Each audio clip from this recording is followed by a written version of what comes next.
มีใครรู้บ้างว่าเจ้าสิ่งที่ทั้งขาวทั้งเย็นนุ่มนี้คืออะไร วันนี้เรามีคำตอบมาให้ คิดว่าการทำโยเกิร์ตทานเองที่บ้านเป็นเรื่องยากไหมคะ คำตอบคือไม่เลย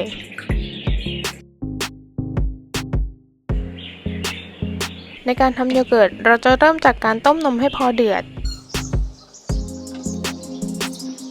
จากนั้นปิดไฟระวางพักไว้รอจนกว่าอุณหภูมิของนมจะอยู่ในช่วงระหว่าง 46-49 องศาเซลเซียส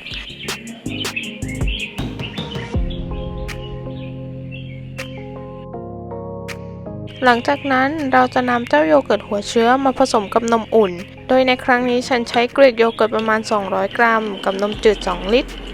เมื่อผสมนมเข้ากันดีกับโยเกิร์ตหัวเชื้อแล้วให้วางพักทิ้งไว้ที่อุณหภูมิห้องได้เลยค่ะ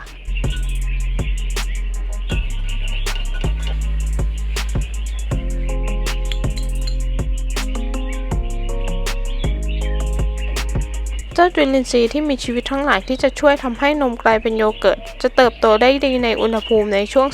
40-45 องศาเซลเซียส ใครจะเอาผ้าห่อไว้สักหน่อยก็ดีเหมือนกัน หลังเวลาผ่านไป 6-10 ชั่วโมงเราก็จะได้เพลนโยเกิร์ตหรือโยเกิร์ตธรรมดามาไว้ในครอบครอง แต่เรายังไม่จบเพียงเท่านี้อย่างแน่นอน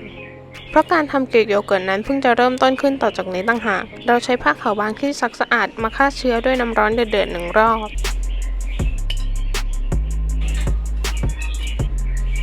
ก่อนที่จะนำมาใช้กรองแยกน้ำหางโยเกิร์ตและองค์ประกอบละลายน้ำอื่นๆออกจากเนื้อโยเกิร์ต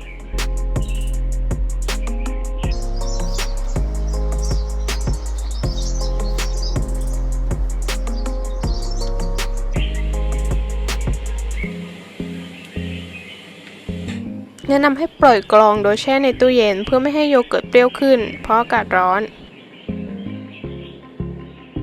หลังจากหลายชั่วโมงผ่านไปเราก็จะได้กรีกโยเกิร์ตเนื้อขาวสัมผัสเนียนนุ่มรสชาติเปรี้ยวน้อยๆอร่อยหอมมัน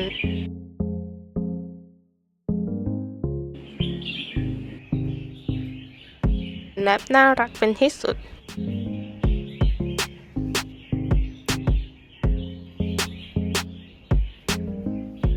นำไปทานเปล่าๆหรือจะทากับขนมปังก็อร่อย สัปดาห์หน้าเราเลยจะมาแนะนำวิธีทำกราโนล่าแบบง่ายๆไว้ทานพร้อมกับกรีกโยเกิร์ตห้ามพลาดด้วยประการทั้งปวง ฉะนั้นอย่าลืมกดไลค์และกดติดตามกันเอาไว้ให้ดีนะคะ